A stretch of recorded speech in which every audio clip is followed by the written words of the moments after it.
मैंने टाटा स्टील की मैनेजमेंट से बातचीत शुरू कर दिया, ये सुनते हैं।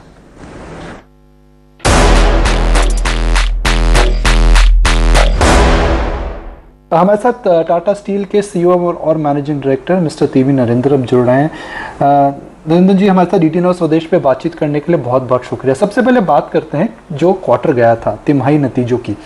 हमने देखा कि इंटरनेशनली एनर्जी प्राइसेस काफ़ी ज़्यादा थी और स्टील कंपनीज को थोड़ा प्राइसिंग प्रेशर था। क्या इस समय वह प्रेशर एनर्जी कॉस्ट का ख़त्म हो चुका है और प्राइसिंग रेजिस्टेंस जो आया था, क्या वह भी ख़त्म हो चुका है? Thank you Nikunj. एक्चुअली पिछले क्वार्टर में हम लोग देखा कि दो तीन चीज हुआ। एक है कि कोकिंग कोल का प्राइस जो 400 से ज्यादा था वो 330 या 325 लेवल में आए थे। And then iron ore price जो 150 या 200 के ऊपर था, that came down to less than $100। तो उस because of that there was pressure on steel prices because the input cost for steel from that point of view came down. पर आप देखिए तो यूरोप में और बाकी जगह में energy cost went up because gas prices went up, energy cost went up. So that pressure was there and carbon cost went up in Europe. So in different geographies, different pressures were there. और China में थोड़ा slow down हुआ था तो उसी का असर भी पड़ा रीजनल मार्केट्स में। एंड इंडिया का डिमांड जो था फेस्टिवल के बाद पिकअप नहीं किया जितना हम लोग का उम्मीद था, तो there was pressure. So steel prices particularly November December में आप देखिए तो साउथ ईस्ट एशिया में एंड इंडिया में बहुत गिरा था। But I am seeing from second week of January the sentiment has changed, it is improving and उम्मीद है कि after Chinese new year things will improve significantly and also in India after the budget things will keep improving. Sir, एक moving part रहा है पिछले 15-20 साल से, वह है चाइना। हालांकि यूएस इंटरेस्ट रेट्स बढ़ाने वाला है, इंडिया इंटरेस्ट रेट्स बढ़ाने वाला है, चाइना ने इंटरेस्ट रेट्स काटे हैं।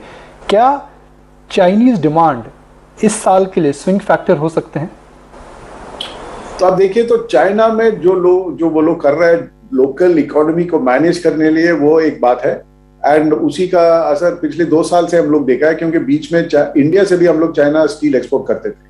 पर बिग चेंज चाइना में यह है कि चाइना अभी एक्सपोर्ट्स ऑफ स्टील एनकरेज नहीं कर रहा है, क्योंकि चाइना चाहता है कि उनका कार्बन फुटप्रिंट कम हो जाए। So they don't want to import raw material and export steel and leave a carbon footprint behind. तो चाइना, आई थिंक उनका अपना economy they will manage and they are no longer a threat in the international trade as they were, at least for commodities and products like steel. तो नरेंद्र जी, अगर हम एक steel के साल की बात करें, पिछला 18 महीना कोविड के बाद वाला पीरियड स्टील कंपनीज के लिए बहुत अच्छा गया है। क्या आपको लगता है डिमांड और मार्जिन्स नॉर्म इस बार जो अच्छे थे वह रह पाएंगे, या आपको लगता है कि somewhere demand will be high मगर प्राइसिंग प्रेशर आता रहेगा? लॉन्गर टर्म में आप देखिए तो I think steel industry will be in a good position, क्योंकि पिछले 6 महीने से आप देखिए तो steel consumption growth has been negative in China and positive outside China, क्योंकि चाइना के अलावा बाकी सब देश में भी इंफ्रास्ट्रक्चर पर ध्यान है। यूएस में देखिए तो there is a big package, India में भी बजट में देखिए तो इंफ्रास्ट्रक्चर फोकस है। तो the steel requirement outside China is going to continue to grow, particularly in India and countries which are investing in infrastructure. दूसरा बात है कि चाइना, जापान, कोरिया जो बड़े एक्सपोर्टर थे स्टील का, सब लोग अपना एक्सपोर्ट्स कम कर रहा है because of the carbon footprint issue. तो I believe there will be better balance in the steel markets globally. The cost of steel making is going up because input costs are going up, and in Europe the transition costs for a green steel is going up. So as a consequence, the cost base for steel industry will go up, demand will be strong. So I expect the steel industry to have a good decade ahead. और India में particularly आप देखें तो सबसे ज्यादा private sector investment steel industry से होगा। तो एक आखिरी सवाल, अगर हम अभी देखें स्टील साइकिल, स्टील एक साइकिल फॉलो करता है, मंदी आती है, फिर तेजी आती है, फिर कैपेसिटी पिकअप होते हैं, फिर डिमांड में अक्सर असर देखने को मिलता है। क्योंकि इस समय एक नया एक एंगल आ चुका है जिसको हम बोलते हैं greenflation, environmental concerns, capacity addition slow हो जाएंगी। तो आपको क्या लगता है जो स्टील साइकिल है जो कि 2020 में चालू हुई थी, 2020 अप्रैल मई से स्टील साइकिल ने जो रफ्तार पकड़ी है, क्या आपको लगता है कि इस साल की स्टील साइकिल लंबी और डिफरेंट रहेगी?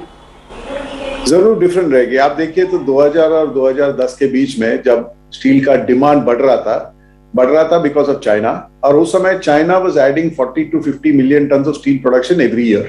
तो वही था स्केल ऑफ कैपेसिटी एडिशन, और जब China slow down a bit, all that excess capacity started getting exported. अभी आप देखिए तो demand is come back, but capacity addition सिर्फ इंडिया में हो रहा है, और इंडिया में because of our own unique circumstances the speed at which China added capacity, India will not be able to add, क्योंकि greenfield sites शुरू करना है तो it takes time. That's why as Tata Steel we are focused on our brownfield sites, and we have acquired Neelachal also, क्योंकि with these sites Tata Steel can grow very fast, and in India unless you have a brownfield site it is very difficult to grow fast. So I don't think in India we will add to supply as fast as China did. China is no longer adding to supply. China तो supply is cutting, they are cutting steel production. And बाकी आप देखिए तो very few countries are adding steel production. Only India is adding steel production, maybe to some extent Southeast Asia. So I think the steel supply जो demand है will be more balanced during this decade. जो cyclical तो होगा, prices will go up and down, but it will be far more healthier for the industry in this decade than it was in the last decade. जी, आप हमारे साथ DT news स्वदेश पे जुड़े, इसके लिए बहुत बहुत शुक्रिया, और आपने हमें अपने नतीजों के बारे में बताया, इसके लिए एक बार बहुत बहुत धन्यवाद। Thank you, Nikunj. Thanks.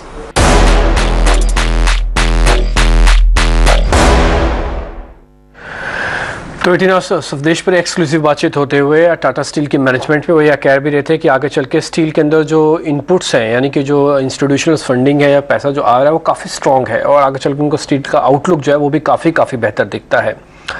खैर आगे बढ़ रहे हैं, हमारे साथ प्रशांत सावंत है। प्रशांत सावंत, आप निफ्टी पे कुछ कह रहे थे, जल्दी से बता दीजिए निफ्टी, बैंक निफ्टी पर आपका व्यू पॉइंट सर। जी, दोनों इंडाइसेस वीक है, और जैसे हमने जो अहम लेवल्स डिस्कस किए थे फॉर पोजिशनल लॉन्ग्स, तो निफ्टी के लिए वो था 17,800